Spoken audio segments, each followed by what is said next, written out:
spirit is rising, she's rising, she's rising. The spirit is rising, it's rising, it's rising. The spirit is rising. Hi, Coven. Hi. Hi, listeners. Hi, friends. Welcome back to the Missing Witches podcast. This is the podcast we do kind of between seasons. This is the RX, how we tell each other how to survive another week in late stage capital. Yes, RX is a term that's used in like pharmacies for, it comes from the Latin for prescription. And that's what this is. This is like, take two and call me in the morning is the old doctor jokes used to go. But like, what are we doing? And again, this isn't like we're the doctor and you're the patient. This is like we're all together in a single room of doctors and patients and trying to figure out like how to keep our bodies and minds and souls and our intellect intact when it feels like we're always in crisis. The past few years feels really very much like just a constant crisis, whether that be personal, political, the health of our plants and animals and also ourselves. And I think that was kind of the impetus for the starting of this, like Risa and I getting together and be like, okay, how the fuck did you get through this week? And then we just want to like share those. And sometimes it's poetry, and there's almost always music in there. We are huge believers in the like divine nature of music and also its power to shift and affect us, again, personally, politically, our souls, our environment. And so if you're new here, and I think there might be some new folks, in this, what we call, the circle that we host between our ears and in our headphones, because we had a coven meeting on the new moon, as we do, and there were so many new faces there. It was really beautiful to see such a gathering, and it got really emotional. I mean, we don't host these circles excuse me, as like an invitation to trauma dump, but at the same time, like, that's often what happens, because a lot of us are in this safe, brave space that we can't find anywhere else. And it's like the one opportunity where we can sort of speak our truth to power. And I know last week I was talking about how it's okay to be silent.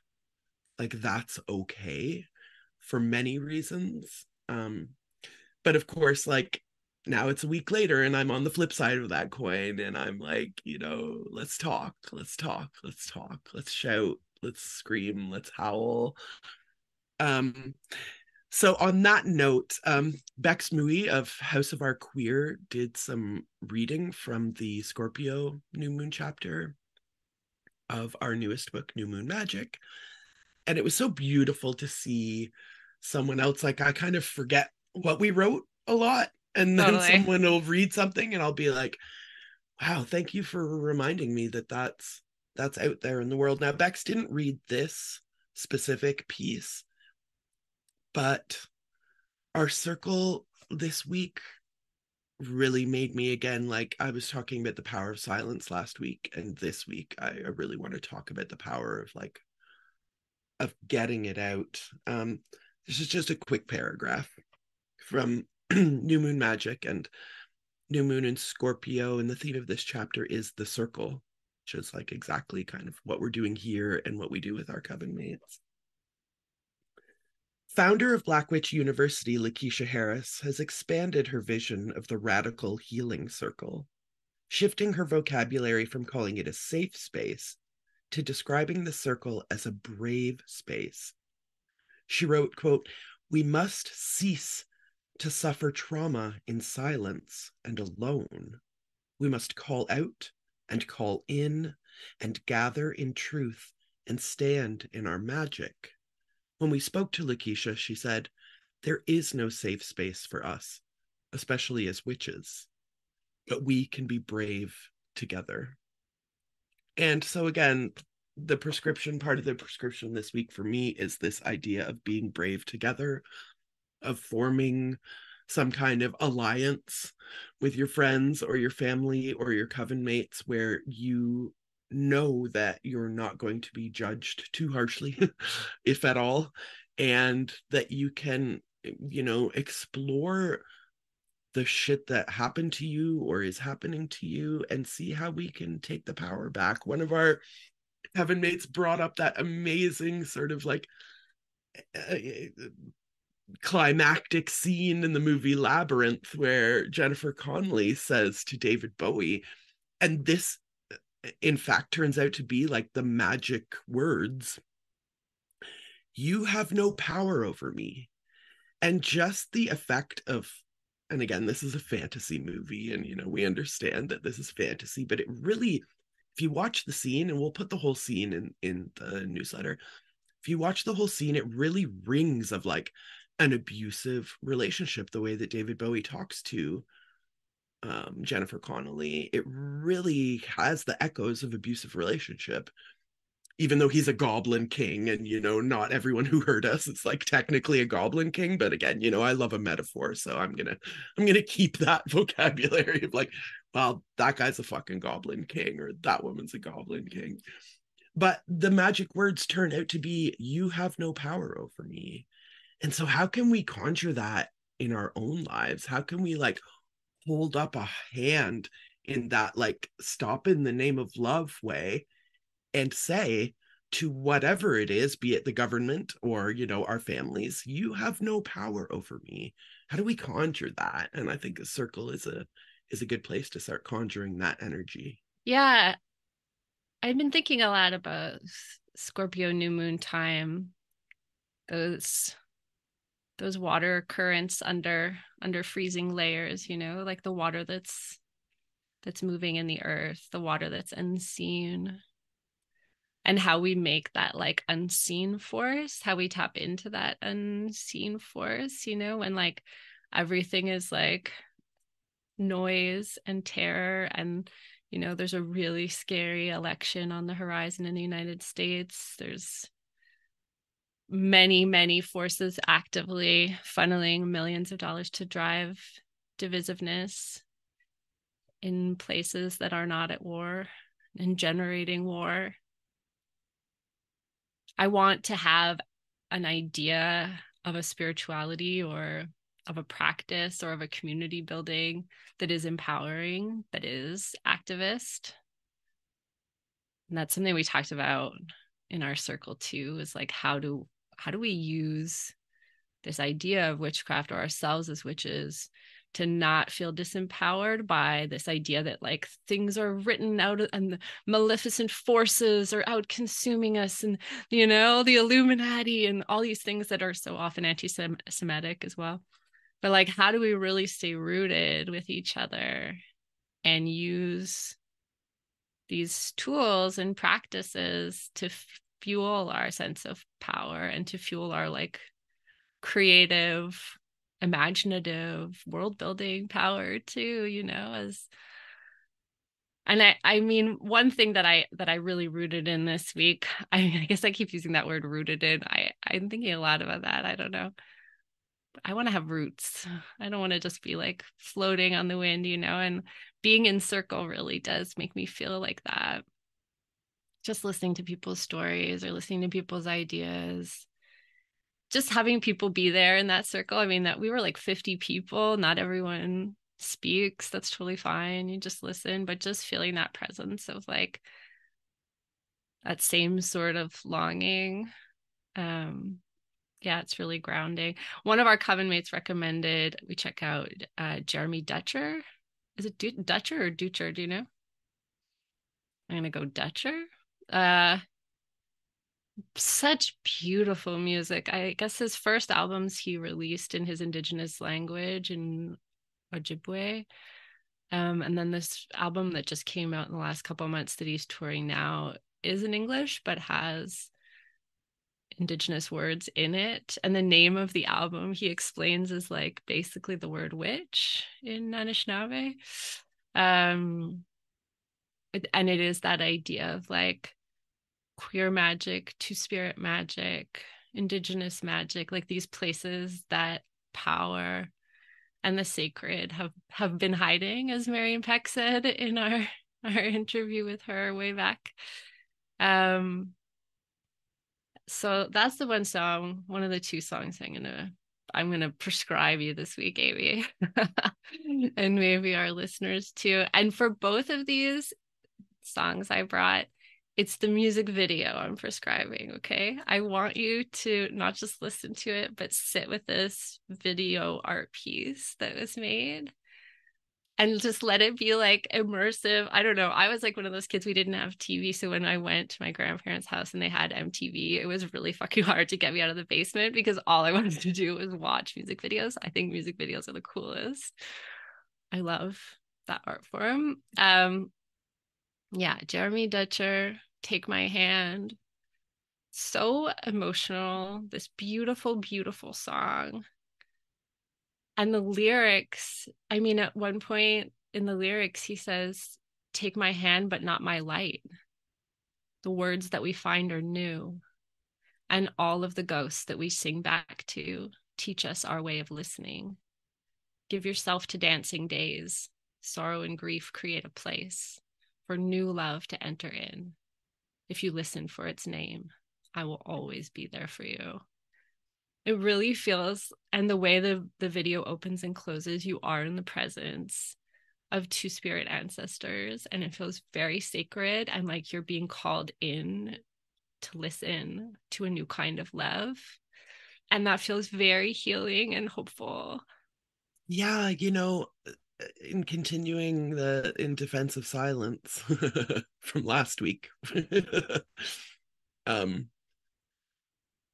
Something that we forget sometimes is that this is like a requirement for real listening. That sitting in silence is like active if you are listening, if you are paying attention to the voice of your friend or a ghost, your ancestors.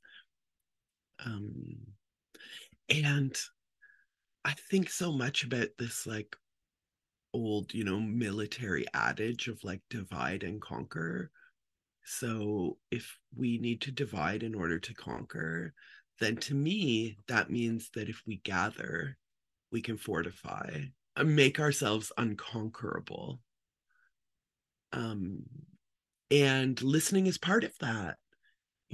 Shouting from the rooftops is part of that too, but also like the silent act of listening to other people who are going through their own things is like a huge part of the gathering and the coming together.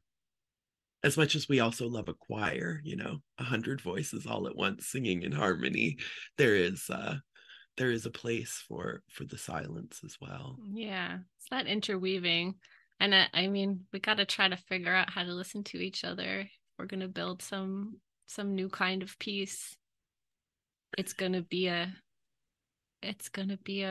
process of conversation and of mourning, and of truth telling, and of building entirely new systems of faith and spirituality that are based on believing that living in this world, being alive in this world, not the next world, this one, being here with each other, holding our children, that everyone has a right to that. Like we need systems that value this breathing moment together.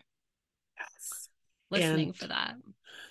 ideally, that's what we hope to create, is this space where, you we can do these like idealistic dreams that we're talking about. I watched a short video recently, and I'll have to dig it up again because now that I think of it, I want to put it in the RX, where Viktor Frankl, who of course is like a Holocaust survivor, talks about how idealists are the real realists.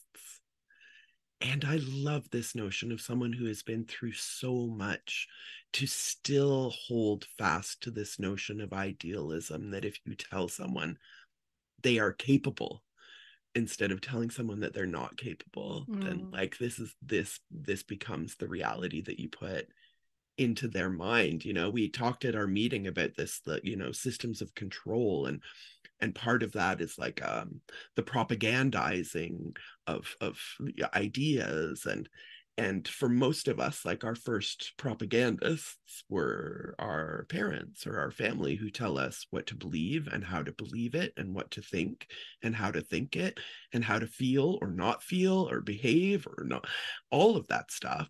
And it's so hard to shake those like foundational pieces of propaganda when, again, they're foundational. Like, this is the pouring of the concrete that is the foundation of the house upon which we build our lives. And so how do we shake free?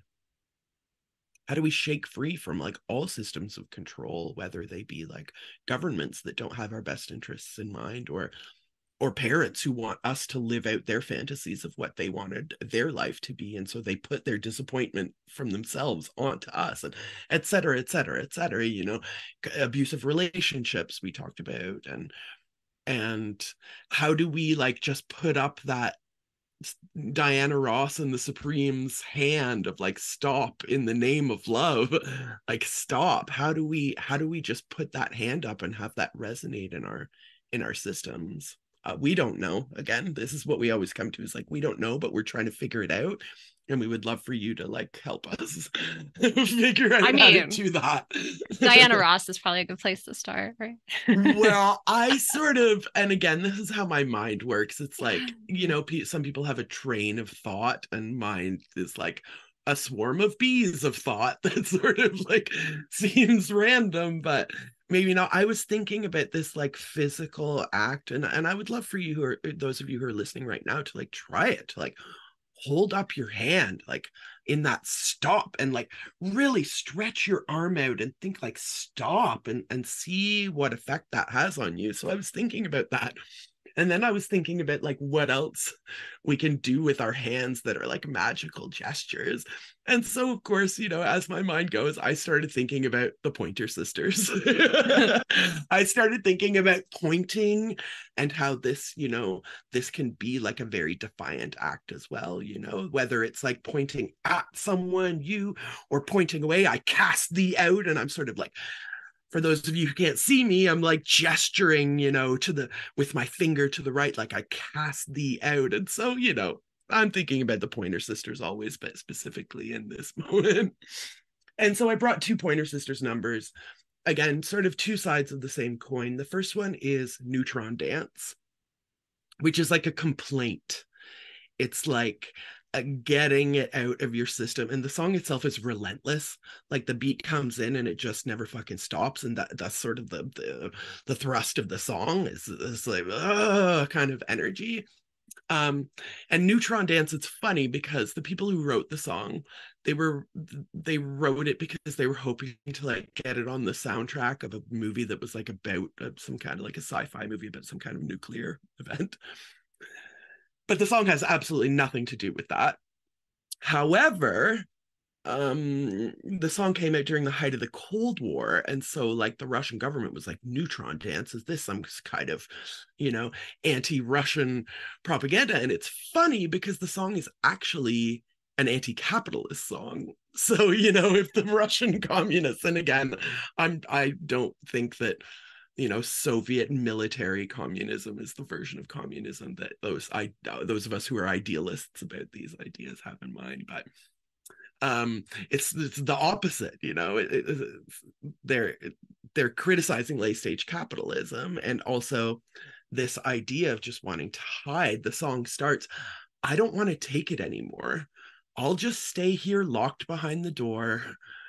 Just no time to stop and get away, because I work so hard to make it every day. And I want to give a bit of like credence to that feeling, like I was talking about last week. Like, if you need to be in silence, if you need to stay locked behind the door, because as the song goes on, the whole thing is about like how in this day and age everything feels like a scam or a theft, that there's no fair way of like making your way. Your heart starts pumping schemes, is one of the is one of the lyrics. Like, when you live in this like scammy, schemy world, you feel compelled to do scammy schemes because it feels like there's no other way to survive.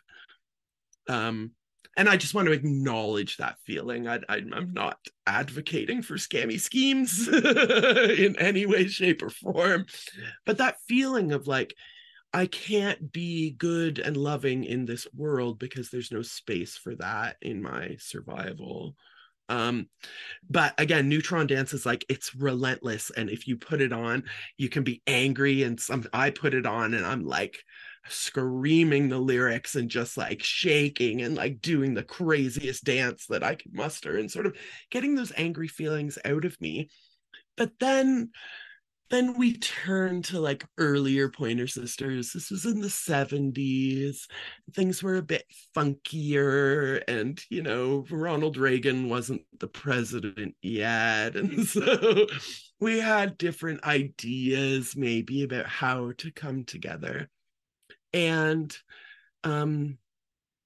this is a song called Yes We Can. And it wasn't originally recorded by the Pointer Sisters. There's like a master of New Orleans funk named, well, I can't remember right now. It's escaping me, but it was written by Alan Toussaint and recorded by Lee Dorsey. I got it, everybody. It came to me like a New Orleans funk master. And so with the Pointer Sisters doing it, who were actually sisters, by the way, can I just say that the Pointer Sisters are actually like biological sisters? And I just kind of love that part of the story. This song is called Yes We Can. And imagine these like four sisters. I'm going to put the live version in to the RX, because really just like watching them deliver this message, and then there's like a drum solo in it. Anyway, my point is, Yes We Can is a song about trying to find peace within without stepping on one another. And do respect the women of the world. Remember, you all had mothers. We got to make this land a better land than the world in which we live. And we got to help each man be a better man with the kindness that we give. I know we can make it. I know darn well we can work it out. Oh, yes, we can. I know we can. Yes, we can. Why can't we? If we wanna, yes, we can. And so, again, this is like, we can use our voices to rage, but then the other side of this Pointer Sisters coin is that we can use our voices, like almost our kindness, as a weapon in and of itself to enact change. If you want people to be kinder, maybe the solution is to be kinder to them and not to try to criticize or knock them down. Maybe that's the solution, is to help each man be a better man. We don't need to gender that, but that's the lyric. With the kindness that we give. Maybe kindness is the solution. And it's also a beautiful, funky tune. So once again, I always recommend that you dance along with everything. All of your political messaging, you can dance along with it. Yeah.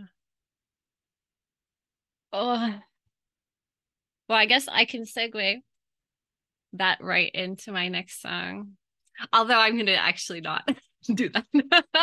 There's something I wanted to say before. I wanted to tell you before. So, 2 weekends ago, I did like I improvised a retreat for myself in my own house. Mark and May like went to the city for the weekend.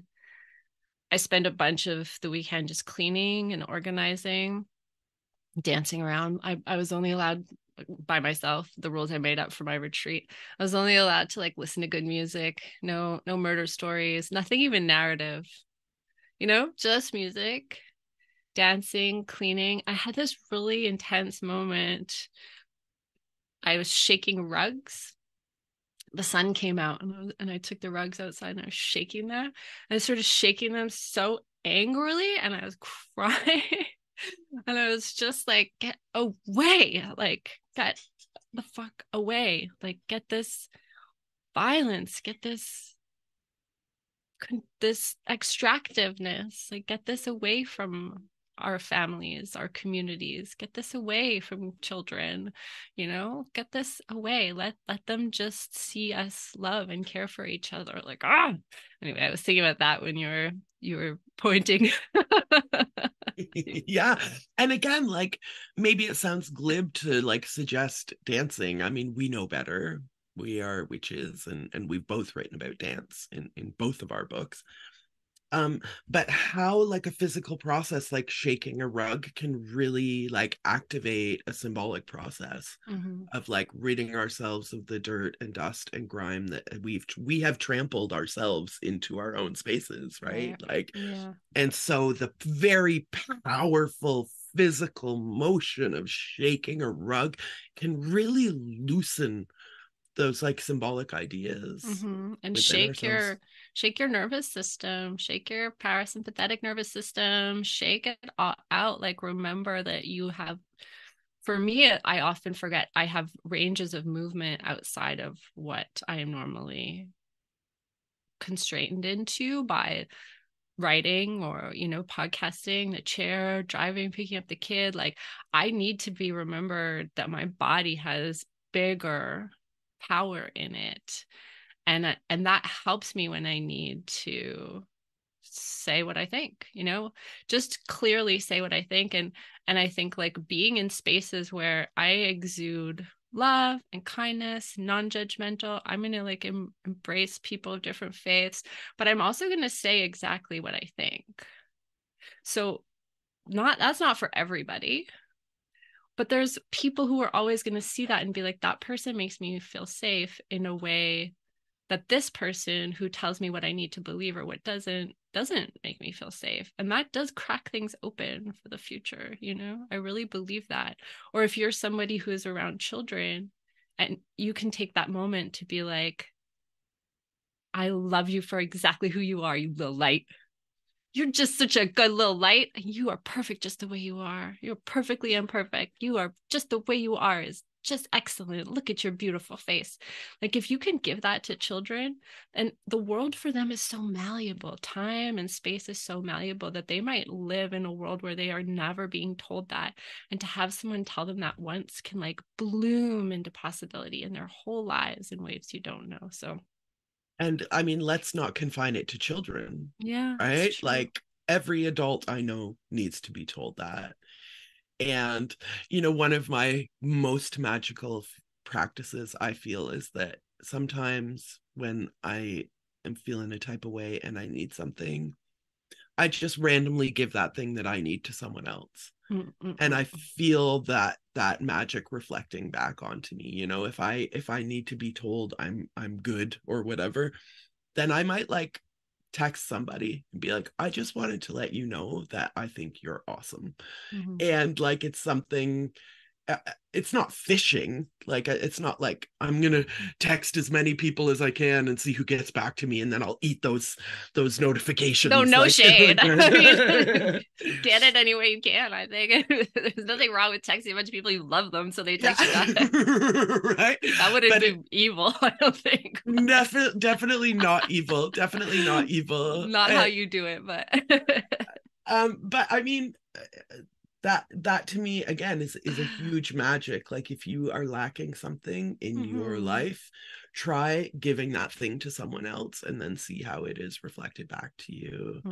If you are feeling like you need to be told that you are fucking good enough to like be allowed to fucking exist, then like maybe try telling somebody else that they're good enough to fucking exist and see what happens. Give me your last number. Give me your last tune, Risa. What's the non sequitur? Here we go. Natalie Merchant. Okay. Yeah. We're going back in time. I love it. We are not going back in time. It is a brand new Natalie Merchant jam. Wait, what? Yeah.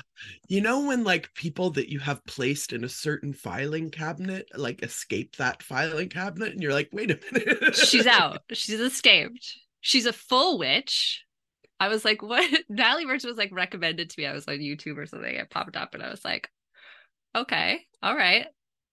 fully talking about patriarchy, talking about women's bodies. I mean, goddess, fully. And then this song, this video. Okay, so this is from her new album. It came out this year. The video just came out, like, I think 2 weeks ago. It's called Sister Tilly, and it's a lot of archival footage and a lot of her with flowers singing directly to the camera, archival footage of women's protests. And so just sit with it when you're ready for it. It is so loving. It's so loving of those women. So, and it's like, it's got 4 songs in one song. It really goes a lot of places. But at one point, she's like, "Oh, Miss Tilly, I think you should know everyone's missing you here. Your fortune-telling cards, prayer flags in the yard, your Rilke poems and your stacks of Mother Jones, your feminist raves and your Didion shades, and your Zeppelins so loud and proud. Here's to your days at the barricades. Here's to the girls in the fray." I just like, fuck yeah. Yeah, I know. And it really reminded me of when we first started writing Missing Witches. It was like one of the first episodes we wrote about. Actually, it was Monica's show. It was in the Monica show episode. Wrote about those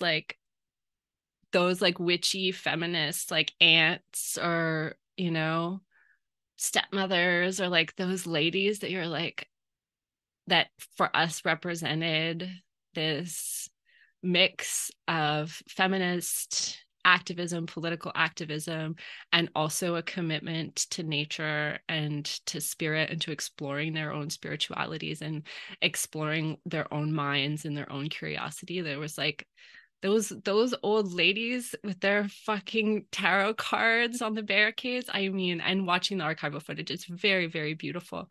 But then the song like releases her.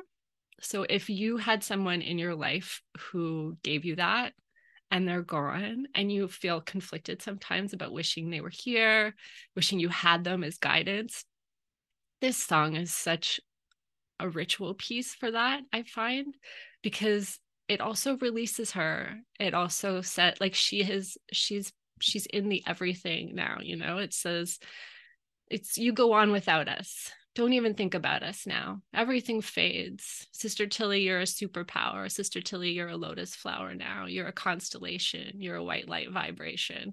It's like, she's here. She's in all of us. Don't worry about it. We've got you, you've got us, but you don't have to hold on so tight. And it's a 7-minute song, and it'll I don't know, I found it really beautiful and really healing. And then the last screen or whatever is she dedicates it to Joan Didion, who I have loved since I first read. I mean, I think I read the Book of Common Prayer first. I read the White Album. I mean, I read so many of her books in undergrad and out of, and it just really was so much a part of my life. I love Joan Didion. I've always been in awe of her writing. And so to have that tribute to Joan Didion at the end of this, where I don't always associate her, I don't really associate Joan Didion with those women that she conjures when she's describing, yes, feminists at the barricades, but not, you know, the prayer flags and the tarot cards. Joan Didion had this really, like, I don't know, she wasn't always hopeful. She was really clear-eyed and sometimes just really sad. And she stayed right in the midst of where she felt things were wrong, and she described them. And so I also just wanted to offer this Joan Didion quote. She gave it, it was like a commencement address in 1975. She says, "I'm not telling you to make the world better, because I don't think that progress is necessarily part of the package. I'm just telling you to live in it. Not just to endure it, not just to suffer it, not just to pass through it, but to live in it, to look at it, to try to get the picture, to live recklessly, to take chances, to make your own work and take pride in it, to seize the moment. And if you ask me why you should bother to do that, I could tell you that the grave's a fine and private place, but none, I think, do there embrace.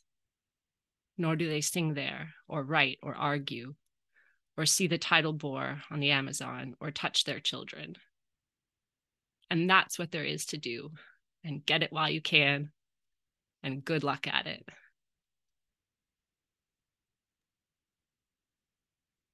I mean, and blessed fucking be. This is this is the perfect summation of everything that we've been talking about today. Thank you, Joan Didion. Thanks, Joan Didion. I am so weepy and choked up just today. I wasn't until we started this call, but I feel really emotional about these songs and about Joan Didion and about holding our kids while we can. So yeah. Blessed fucking be. Blessed fucking be.